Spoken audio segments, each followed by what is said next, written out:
OK, let's go to Desmond Ross, aviation expert, who's joined us from the Namibian capital via Skype. What more can you tell us about the findings, which seem pretty damning here?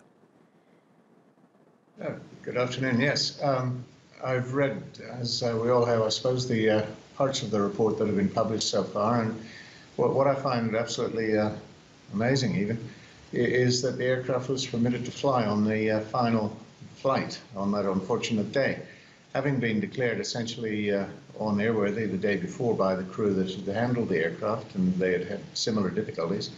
I just cannot understand how they could have examined, concluded what the problem was, and repaired it on an overnight stop.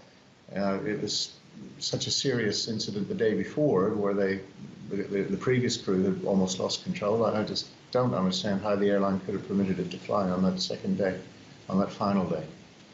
Desmond, the way that I've understood it, and I am no expert, which is why we've come to you, is that there was an onboard computer problem, and that the pilot and co-pilot were effectively fighting with it as it tried to do things with the plane which certainly shouldn't be happening. Is that the same problem, do you understand, that was noticed on the ground after the previous flight? Yes, it's apparently exactly the same problem that occurred the day before. I don't want to preempt anything, and we should never speculate on these things.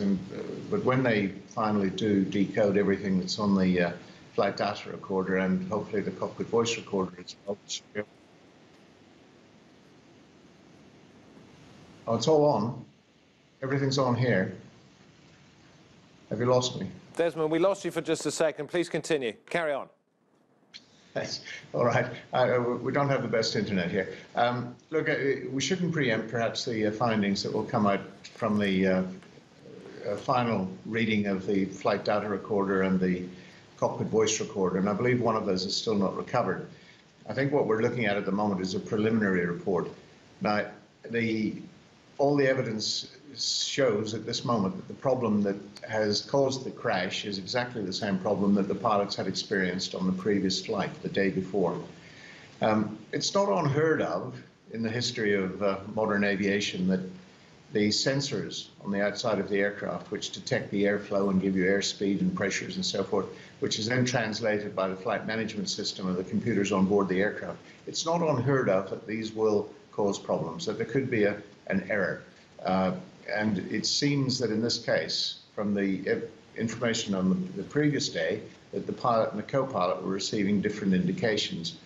And all of this would have led to difficulties within the computerized flight management system on the aircraft. It appears to be a system fault of some sort, but really it's a bit early to, I think, to preempt that.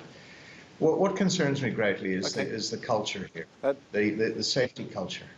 Sorry, just do finish, Desmond. I shouldn't have interrupted you there. No, I'm deeply concerned about the safety culture that allowed that aircraft to fly on that second day, on that final day. When you have a problem as serious as a flight control system, which almost led to a crash the day before, I just don't understand how they could have cleared it for takeoff the following day. I think it required a much deeper investigation of the technical problem. And that investigation, albeit too late, is taking place right now. We know some of the technical problems. When it comes to the institutional problems, perhaps we will learn more. Desmond Ross, thank you.